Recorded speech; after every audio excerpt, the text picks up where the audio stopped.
I don't care. I don't count days. I don't count holidays. It's all just one big blur for me. A big blur of me striving to become the best. Download the AllStar app. Make your picks for UFC fights, challenge your friends, level up and win prizes. Link in description. Get it now. Did you make a trip back to Azerbaijan in the last couple of months? Yes, yes, Talk I about did. that, man. I did. Going back. I was there for a month. Definitely spent more time with family this time. Like last year, I just got signed to the UFC, so I was just doing a whole bunch of. I was doing everything except for spending time with family. So this time it was a more family-oriented trip, and got to see some relatives, got to see my cousins. So I was very happy about that, and I got to train over there with some beasts as well. So um, definitely a good, productive trip. What was there? What was I there? Like 27 days. So yeah, almost a month. Almost a month I was in the motherland. Yeah, and I heard, man, they treat their athletes like kings out there, man. They know. Yeah, it's definitely different, man. The reception is definitely different. The way people treat you is definitely different, man. The hospitality in Azerbaijan is like unmatched. You know, it's like nowhere I've ever been in the world. Yeah, it seems like everybody's battling for King of Baku. That everybody's battling for that right now. I don't know about battle, man. I'm just doing my thing. I'm just Nazim, Yeah. just doing my thing, man. You know, Yeah, how was it I'm work in a competition with nobody but myself. for sure? How was it working with Busayev and the team over there, man? Because they have some monsters, dude. Yeah, but they're brick houses, man. Honestly, they're like they're they're good everywhere. You know, they're strong. They're good. They're skilled. They have that feeling. They don't. They're not just like these. Well, some of them are. Some of them aren't. They're not just like these like these hammers, untechnical hammers. They're technical too. So especially Tofik. Tofik is like very high level. I actually enjoyed working with him a lot. Yeah, So yeah, man, it's high. I got some high level work over there with some of those guys. definitely a good spot to have when you go back home, right? Yeah, for sure, man, for sure. And then and they have different gyms and they have different like cliques also. They have different tribes. There's multiple good gyms, you know. Like Tofik is in one gym, but then I also visited like other gyms. They also have like amazing talent. Like Baku, Azerbaijan, they have to pull together with all their like all the management stuff, getting guys over to the U.S. and just the MMA has to grow as a whole in Azerbaijan. But as far as talent goes, there's no shortage of talent. Like from the kids all the way until like their superstars that they already had that the country already produced is like insane. The level is insane. I can't wait till these guys come up as well. There's like a bunch of young guys. The young generation is gonna make some waves from Azerbaijan. You you become kind of like an inspiration for the kids as well, right? Like you and Tofik and a couple other guys. Chinggis, Alazov. Yo, unreal, dude. Uh, Unreal. I know you watched that last one. I know you watched his last fight. He's unreal. yeah, Yeah, I didn't meet him out there. I didn't catch him. He left as soon as like a week or two before I arrived. But I hope to meet him in the future. He's a really good dude. And as far as fighter, like that goes unsaid. You know, this guy is he's a the legend. best in the world. He's a legend. He's a Yeah, legend. He's incredible, and he's like a few months older than me or something yeah, like that. He's like a year older or a few months older, so that is even more mind blowing. You know. yeah, yeah, man. It's a trip, man. Anyways, UFC 295, man. Your backyard, basically. MSG, NYC, Slava Claus. It's a huge opportunity for you. Thoughts on the opportunity and how you see the matchup? I like the matchup a lot. Slava is gonna come with some heat. He's technical. He's good. Uh, right off the bat, I can say I'm a better mixed martial artist. I am more versatile. I have different disciplines, whereas he came up in one discipline and now he's working on all other areas with a great team. You know, Team Alpha Male is not Team Alpha Male for no reason. You know, they're a good team, but um, me being that better MMA fighter, me knowing in the back of my head that I can end the fight anywhere on the feet, on the ground, grind it out. However I need to win is giving me that much more confidence with this matchup. So I'm confident in myself with anybody, with the best top 10, top 5, Slava clause, not Slava clause. I just want to just get in there, tear, in, tear into that cage and just show the world what I'm capable of. So I'm very happy with the matchup. The matchup could have been anything else. I still would have been happy because it's MSG. But the fact that it's Slava clause, the fact that it's a guy that punches, that poses that threat, that is going to stay in those exchanges, it makes for that much of a better show for me to display to the world and for us to put on a good show for the fans. The fans are going to be happy with this one. Yeah, definitely. It's a banger. It's a violent matchup, and when you look at his record in the UFC so far, he's 2-2, and the ones that he's won, he's finished the fight, but there has been chaos in those fights, right? It's not like he went in and completely dominated. And then the ones he's lost by decision. Have you looked into those losses and like saw anything, what I mean, that like was implemented well against him that is like a pattern or whatnot? I know people they talk about the hole in the wrestling and the grappling right away. I'm sure he's anticipating that I'm just going to come out and try to take him down from the first seconds, first minutes, or whatever it may be. Like I said, I'm better everywhere, and that includes the stand up as well. I know, I don't just believe, I know that I haven't been able to open up the way I would like to in my striking arsenal either, because of the stylistic matchups that I've had in my first two fights. So I haven't been able to put together or show what I'm capable of on the feet as well. I don't see this is not a striker versus grappler matchup. I don't have to come out there and absolutely avoid the stand up. I'm gonna do work on the feet. I'm just gonna do work everywhere the fight goes. Honestly, like I feel I'm better everywhere. I'm ready to show it, and yeah, I've of course I've seen the holes in the wrestling, but I've also seen habits and holes in the stand up as well, and I'm gonna exploit them.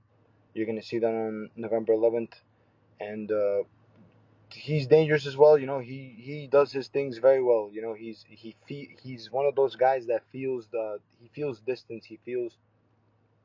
He doesn't just come out there and throw. Is what I'm trying to say. He's not a brawler. He's a technical fighter. So it's gonna be like a violent chess match. If I was to say it in any if I was to describe it in any way, this is gonna be like a violent chess match. We're gonna have a fun, violent fight. Uh, and again, the fans win with this one, and for me, I just I just can't wait to show everything I've been working on, and I can't wait for everything that I've worked on over the years to just come together in the middle of Madison Square Garden. I keep saying it that the energy of this camp has been incredible, knowing that in the back of my head I'm fighting in MSG. And I was talking with your teammates about this as well, and they were saying like you guys manifested this. Like when you guys were talking about this, two of you guys weren't even in the UFC yet, and you guys were talking about, yeah, we're gonna be in the UFC, we're gonna fight in Madison Square Garden on the same card, and it's happening, which is it's wild, man. I don't know. There's something like in the air with our team. Honestly, like this isn't the first time we manifested something, but like we don't even sit there and like with the intent of manifesting anything. We just talk about our plans and goals, and I think God hears us. He knows we're good people. He sees the hard work. He sees how we have each other's back and how it's genuine. Again, we always go back to talking about this. We're not a team of 500 people, and then we just found our click. We're literally one click. We have killers on the team, so that's why people think there's 50 people or 60 people on the team. There's really only like 12 guys that are in or have potential to be or are in the UFC currently or just got into the UFC currently. So not that there's not more amateurs and stuff with potential. I'm saying like right now, as of right now, the next year in this year, last year, and the next year, maybe the next 2 years, will only go as far as that. There's only about 10 to 12 guys. So people think it's like a huge team. It's not, man. It's just quality. It's just quality. It's just us having each other's back and all this manifestation talk. Like that, we just work hard. We call the shots of what we're gonna do, and God just gives us everything we ask for. So we're blessed, man. It's just a blessing to be a part of this. It's an inspiration for a lot of people, man, because you're living the dream that a lot of young up and comers have, and they're looking at that and like, yo, I could do that shit too. Like, they're doing it. I want to do it too. It just continues that cycle. It's great. And you've had two fights in the UFC, and they've been some wild fights. You know what I mean? Like, what were like the toughest moments? When you think at the camps and the fights and even like the weight cuts, what were the toughest moments for you so far? Dude, honestly, the toughest moment that comes to mind right away. There's obviously always tough moments in the camp and this and that, but the toughest moment that comes to mind, Evan Elder fight week. I get sick like 3 days or 2 days before the fight, like pretty bad, like sick bad, like coughing, nose pouring. I'm sitting there on the couch. I'm telling you, not Aljo, Favolo. I'm like, dude, I'm freaking sick. There's thoughts in the back of my head, like, how the fuck am I? Sorry, how am I gonna make weight? Uh, how am I gonna fight? How am I gonna make weight? This and that. So I'm feeling like complete crap. I pulled together as much as I can, and I was actually even sick in the cage. Like I came out, and you can hear when I'm doing the post-fight interview with Paul Felder, you can even hear me coughing and stuff right after, like right on the mic. I'm literally coughing on the mic and stuff. So I remember having to go through that just mentally and physically also. Like I feel like that alone hindered my performance. And even though it was a wild one, like we had a wild fight, and I loved it. I loved every second of it. But when I think back, like going through that was so far in recent memory, or this year at least, in these two, 3 fights that I've had with contender in UFC, I would say that that was the one. 2023, man, has been a wonderful year for you when I look back at it, man. A great year, huh? I'm looking to put a stamp on it, brother. I'm Yeah. looking to put a big, big stamp November 11th. And I'm looking to put the final touches on this year and set myself up for a huge 2024. yeah, and it's happened at the perfect time, right? November 11th, you have the holidays right afterwards, and then you kick back right into it, right, in January. And yeah, it's great to like have it lined up like that, right? It sucks to be fighting in December, to be honest. I, honestly, dude, like I'm so zeroed in on this game. I don't care. I don't count days. I don't count holidays. It's all just one big, big blur for me. A big blur of me striving to become the best, to become filthy rich, to to become to make history, to put Azerbaijan on the map, to keep putting on for my people, to keep putting on for to keep inspiring everybody in Brooklyn, in New York, everybody that's watching, everybody that's following. So like for me, I don't even have holidays like that. Like yeah, I do, but I'm just so zoned into this. I didn't even think of that. That didn't even cross my mind not once. I didn't think that okay, it's like November 11th and that's it. There's nothing after. That's how my mind is operating right now. It's just November 11th and I don't know what's going to happen November 11th. I'm just going to die, going to war. So whatever happens November 11th, like after we can talk about holidays. So right now it's like that's all I'm thinking about. Well, that's interesting because other fighters they're like planning holidays after their fights already. You know what I mean? It's like a process for them, but you're just like, yo, that day it ends, and then once the next day comes, yes, then I could plan whatever I'm doing.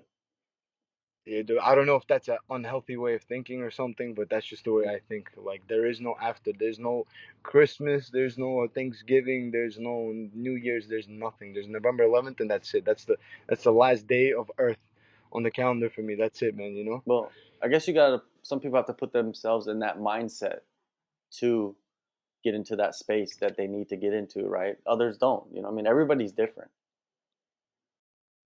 Yeah, it's the only thing that interests me right now is victory. That's the only thing really. That's what I mean. Is like the only thing I'm thinking about is victory and November 11th. I'm not thinking like like I could think about how, of course, like I could think about this stuff, but I can't. I would be forcing myself almost. That's naturally where my mind goes. My mind goes to just victory, just this one day, one night. I got to get it right, and I got to get victory. I have to come out with my. And like, what do you envision though? Do you envision different things throughout the camp, or do you envision like one type of fight? I have different.